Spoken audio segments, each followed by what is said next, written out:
मैं परसों ही अयोध्या में था, 5 दिन का वो पूजन चल रहा था, 2 दिन मैं भी गया था वहां। सुबह सुबह उठा, लाउड स्पीकर से आवाज आई, तुम्हारे भगवान राम पूजा योग्य नहीं है। आती है कि नहीं आती आवाज? अरे जो कहा जाता है उसका मतलब निकालो, यही मतलब हुआ कि तुम्हारे राम पूजा योग्य नहीं है। भारत तो छोड़ो, अयोध्या में मैं भगवान श्री राम मंदिर से मुश्किल से 100 मीटर की दूरी पर रुका हुआ था और वहां आवाज आ रही है तुम्हारे राम पूजा योग्य नहीं है, और अयोध्या वालों को भी कोई फर्क नहीं पड़ रहा है। मथुरा में आवाज हो रही है तुम्हारे कृष्ण पूजा योग्य नहीं है, मथुरा वालों को कोई फर्क नहीं पड़ रहा है। काशी विश्वनाथ में आवाज आ रही तुम्हारे शंकर पूजा योग्य नहीं है, काशी वालों को कोई फर्क नहीं पड़ रहा है। तिरुपति में आवाज आ रही तुम्हारे विष्णु भगवान पूजा योग्य नहीं है, कोई फर्क ही नहीं पड़ रहा। कभी रामायण में एक चौपाई बताइए जहां लिखा हो कि राम के अलावा कोई पूजा योग्य नहीं। भगवत गीता में एक श्लोक बताइए जहां लिखा हो कृष्ण के अलावा कोई पूजा योग्य नहीं। हमारी सनातन परंपरा तो कुछ और ही कहती है। अब सवाल यह है, ये भारत के संविधान की शपथ लेने वालों और भारत के संविधान की व्याख्या करने वाले माननीय जजों को इस बात पे चिंतन करना होगा कि भारत का संविधान कहता क्या है। भारत का संविधान कहता क्या है? धर्मांतरण रोकने के लिए एक नहीं अनेक काम करने पड़ेंगे। एक कानून बना 2010 में, उसका नाम है FCRA। 50,000 करोड़ की फंडिंग होती है उसके जरिए साल में। कर लो आप। मेरी एक PIL पे सामने 20-20 लोग आ जाते हैं, खड़े हो जाते हैं। उसमें कोई भूतपूर्व कानून मंत्री है, कोई भूतपूर्व गृह मंत्री है, कोई भूतपूर्व शिक्षा मंत्री है, कोई भूतपूर्व विदेश मंत्री है। क्यों? वो फ्री में नहीं आते, फीस लेके आते हैं। 10-10 लाख रुपए, 15-15 लाख रुपए फीस लेके आते हैं। कहां से आ रहा पैसा? आ रही है फंडिंग ना। तो अगर आपको धर्मांतरण रोकना है तो FCRA कानून खत्म करना पड़े। इस देश में जितने भी भारत विरोधी काम होते हैं उनकी फंडिंग हवाला के जरिए होती है। तो अगर आपको भारत को बचाना है, लफ्ज़ जिहाद, लैंड जिहाद, धर्मांतरण, घुसपैठ रोकना है, हवाला की फंडिंग रोकनी पड़ेगी, हवाला कारोबार खत्म करना पड़ेगा।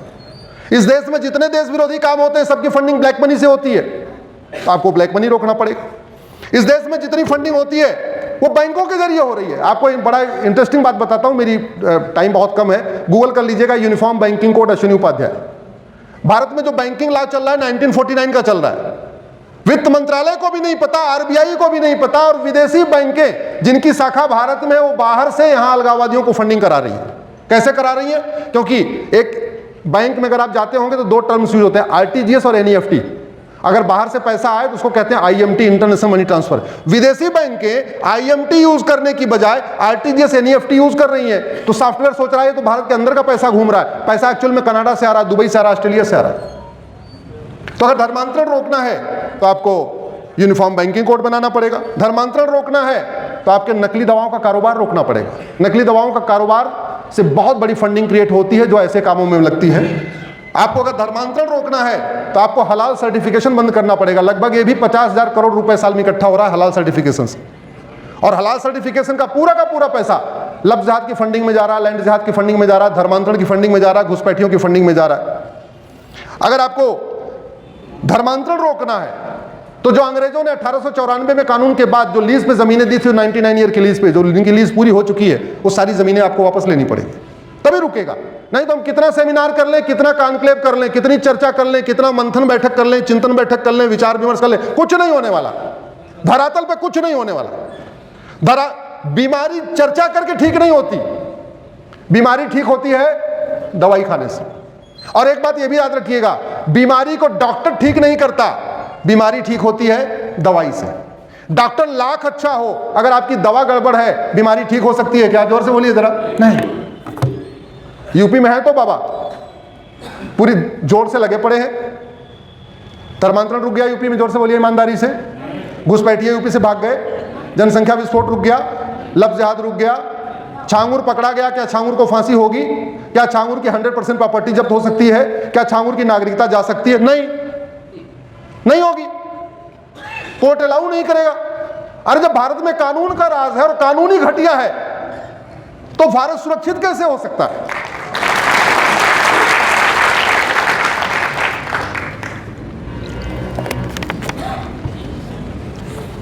भारत में एक आर्टिकल है संविधान में, आर्टिकल है 355, जिसके ऊपर बहुत कम चर्चा होती है। 356 में खूब चर्चा होती है कि 356 लगा दिया, 356 लगा दिया, लेकिन 356 के पहले 355 है, उसके ऊपर चर्चा नहीं होती। और 352 भी एक बार उपयोग हो चुका है, उसके ऊपर भी कभी ढंग से चर्चा नहीं होती। आर्टिकल 352 एक ही बार भारत में यूज हुआ। वो कब यूज हुआ? 1975 में इंदिरा जी ने यूज किया था, जिसको इमरजेंसी कहते हैं। पहली बात तो आप इसको समझिए, भारत में जितने भी प्रावधान है ये देखने के लिए नहीं बने हुए। भारत में जितने भी प्रावधान है सब उपयोग करने के लिए बने हुए हैं, सदुपयोग करने के लिए बने हैं, दुरुपयोग करने के लिए नहीं। आर्टिकल 355 कहता है कि अगर कोई एक्सटर्नल खतरा हो या इंटरनल डिस्टरबेंस क्रिएट हो रहा हो, भारत में बहुत बड़ा ऐसी चीजें हो रही हैं जिससे भारत में आंतरिक खतरा बढ़ सकता है, तो सरकार जरूरत, अगर एक राज्य में खतरा बढ़ रहा है तो 356 लगा दे, वहां राष्ट्रपति शासन, और पूरे देश में खतरा बढ़ रहा है तो 352 लगा दे, इमरजेंसी डिक्लेयर कर दे। क्योंकि ये लंबी चर्चा के बाद बना हुआ है, ऐसा तो है नहीं। कुछ लोग इमरजेंसी के नाम से ऐसे भयभीत हो जाते हैं, अरे इमरजेंसी लग गई, अरे इमरजेंसी लगना चाहिए, संविधान में रखा गया तो लगने के लिए रखा हुआ है। हां, कब लगना चाहिए ये मैटर करता है। आर्टिकल 352 सत्ता बचाने के लिए उपयोग नहीं होना चाहिए, प्रधानमंत्री का पद बचाने के लिए उपयोग नहीं होना चाहिए, अपनी कुर्सी बचाने के लिए नहीं होना चाहिए। आर्टिकल 352 राष्ट्र बचाने के लिए होना चाहिए, भारत का संविधान बचाने के लिए होना चाहिए, भारत की संस्कृति बचाने के लिए होना चाहिए। अब लकुना क्या है? हमारे पास दिक्कत कैसे हो रही है? हमारे पास नेशनल सिक्योरिटी एक्ट है, ठीक है, नाम हिंदी में राष्ट्रीय सुरक्षा कानून, जानते हैं, लेकिन राष्ट्र की सुरक्षा के लिए क्या क्या खतरा इसमें कहीं लिखा ही नहीं है। तो ये शासक पे डिपेंड करता है, जिस पे मन करे लगा दे। अब आप में से कोई बढ़िया वकील हो जो बहुत सत्य बोलता हो, सत्ता को नहीं पसंद है, लगा दो भैया इसके ऊपर एनएसए। ऐसे पत्रकारों के ऊपर एनएसए लग चुका है, एक यूट्यूबर के ऊपर एनएसए लग चुका है, लेकिन जिसके ऊपर लगना चाहिए उसके ऊपर नहीं लग रहा है। और यह कानून 1980 का है, 45 साल बीत चुके हैं। 45 साल में आज तक संसद में कभी गंभीरता के साथ चर्चा करके कि भैया राष्ट्र के सुरक्षा के लिए ये 5 खतरे हैं, 8 खतरे हैं, 10 खतरे, जो भी खतरे हैं डिफाइन कर दिया जाए, जिससे जैसे ही वो क्राइम हो उस राज्य में तत्काल सरकार बाउंड हो जाए उनके खिलाफ एनएसए लगाने के लिए। है ही नहीं। हमारे पास एक और कानून है, यूएपीए, अनलॉफुल एक्टिविटी एक्ट। यह भी 67 का बना हुआ है, 4 दशक बीत गए, इसमें भी नहीं लिखा हुआ है अनलॉफुल एक्टिविटी क्या क्या है। तो जिस पे मर्जी करे लगा लो, जिस पे मर्जी करे मत लगाओ। अब बाद में वो कोर्ट में जज की मर्जी है, ढंग से वकील ने बहस कर दिया तो सजा भी हो सकती है। सामने वाला डिफेंस लॉयर तगड़ा रहा, कोई भूतपूर्व कानून मंत्री, भूतपूर्व वित्त मंत्री टाइप का, तो वो निकाल भी ले जाएगा, उसको बरी भी करा लेगा। ये जो मनमाना काम हो रहा है, ये जो मनमानी हो रही है, इसी को रोकना हमारी आपकी ड्यूटी है, इसी को रोकना इस मंच की ड्यूटी है, इसी को रोकना है भारत के अधिवक्ताओं की ड्यूटी है। मुझे बताइए, लव जिहाद ऑर्गेनाइज क्राइम है कि अनऑर्गेनाइज क्राइम है? जोर से बोलिए।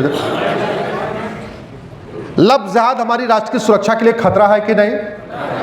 लव जिहाद हमारी देश की एकता अखंडता के लिए खतरा है कि नहीं? लव जिहाद के कारण डेमोग्राफी बदल रही है कि नहीं? भारतीय न्याय संहिता में सेक्शन 111 है ऑर्गेनाइज क्राइम। 150 साल के बाद आईपीसी बनी थी, नया कानून आया था, लेकिन ऐसे लगता है कि बनाने वाले केवल ऑफिस में बैठ के एसी चला के कॉफी पीते पीते बना के चले गए। इसमें चोरी ऑर्गेनाइज क्राइम है, डकैती ऑर्गेनाइज क्राइम है, लेकिन लव जिहाद ऑर्गेनाइज क्राइम नहीं है, जबकि सबसे प्लान्ड वे में, वेल प्लान्ड वे में लव जिहादी होता है। मथुरा में एक ऑटो चालक ने 23 बेटियों को टारगेट किया, ट्रैप किया। टारगेट तो उसका 50 था, 23 को ट्रैप कर लिया उसने। क्यों? उसको फंडिंग आ रही थी, जितनी बेटियों को ट्रैप करोगे तुम्हें 2 लाख रुपए मिलेंगे। 46 लाख रुपए उसने कमा लिए 2 साल के अंदर अंदर। आपके यहां बैठा छांगुर 500 करोड़ इंटरनल फंडिंग हुई हवाला के जरिए, ब्लैक मनी के जरिए, 500 करोड़ एफसीआरए से आया, विदेशों से आया, बैंकों के जरिए आया, 1000 करोड़ का मालिक बन के बैठा हुआ था। भारत में कुल 800 जिले हैं, 800 जिलों से में से 600 जिले में उसने नेटवर्क बना लिया। एक लगभग 5000 उसने गुर्गे पाल रखे थे। उन गुर्गों का काम यही था, टी शर्ट पहन के, जीन्स पहन के, चश्मा लगा के, बढ़िया बाइक लेके गर्ल्स कॉलेज के आसपास घूमते रहना, नंबर मांगना, बात करना, दोस्ती करना, यारी करना। 600 जिलों में 5000 लड़के, इसका मतलब एक जिले में 80 से 85 लड़के। एक जिले में कॉलेज कितने होते हैं? 8 या 10 कॉलेज, यानी 600 जिलों में जितने कॉलेज थे वहां पे 8-8, 10-10 गुर्गे छांगुर के घूम रहे थे। आपके हरदोई में हो रहा है कि नहीं होता है? होता है कि नहीं बताइए? लखनऊ में भाई साहब होता है कि नहीं? कानपुर में होता है कि नहीं? कहां नहीं हो रहा? क्यों? क्योंकि फंडिंग बंद नहीं हुई और कानून का खौफ पैदा नहीं हुआ। लफ्ज़ जिहाद ऐसी चीज है, कोई एविडेंस तो होता नहीं, 10-20 लोगों के सामने तो होता नहीं। मेरा भोपाल में कार्यक्रम था, मैं पुलिस कमिश्नर साहब से बैठ के बात कर रहा था, क्या हुआ, क्या क्या दिक्कत है यहाँ पे? बोले साहब सबसे बड़ी प्रॉब्लम लफ्ज़ जिहाद की है। बोले एक लड़का हमने पकड़ लिया, 53 बेटियों की उसमें फोटो है, लेकिन कोई बेटी एफआईआर कराने के लिए तैयार नहीं, कोई किसी के फादर एफआईआर कराने के लिए तैयार नहीं। हम करें क्या? हमने कहा क्यों नहीं तैयार है? वो कह रहे हैं जी 20 साल मुकदमा चलेगा, हमें शादी विवाह करना है, हमारी बेटी को तारीख पे तारीख बुलाया जाएगा, क्रॉस एग्जामिनेशन होंगे, उल्टे सीधे सवाल पूछे जाएंगे, तो मैं उसका घर बसाऊं या मुकदमा करके फंस जाऊं? ये समस्या है कि नहीं है? हमारे माननीय सुप्रीम कोर्ट के जजों को इस पे चिंतन करना चाहिए, इसको कैसे रोके, क्या व्यवस्था करें।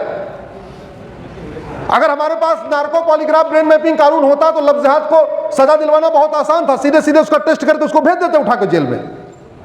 लेकिन भारत के सबसे सुप्रीम कोर्ट के भ्रष्ट जज जस्टिस बालाकृष्णन, जो बाद में सीजीआई भी बने, उन्होंने Selvi versus state of Karnataka में यह कह दिया narco polygraph brain mapping test करना आर्टिकल 20 का वायलेशन है। जबकि संविधान जब बना था, जब आर्टिकल 20 बना था, तब नार्को पॉलीग्राफ ब्रेन मैपिंग नाम का शब्द ही नहीं था। टेस्ट करना छोड़िए, ये 3 शब्द ही नहीं थे उस समय।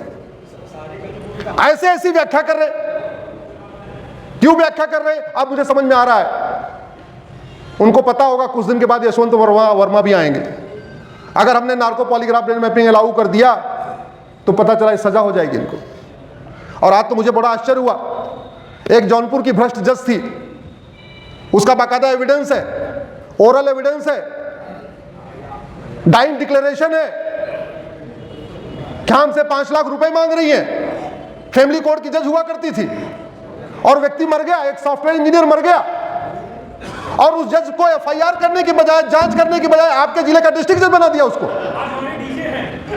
आपके जिले का डिस्ट्रिक्ट जज बना दिया उसको। ये हो क्या रहा है? ऐसे देश सुरक्षित होगा?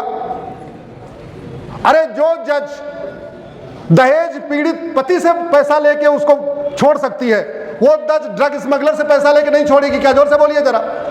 ऐसे भ्रष्ट जज ड्रग स्मगलर से पैसा नहीं लेंगे क्या? घुसपैठियों से पैसा नहीं लेंगे क्या? धर्मांतरण कराने वाले मिशनरियों से नहीं लेंगे क्या?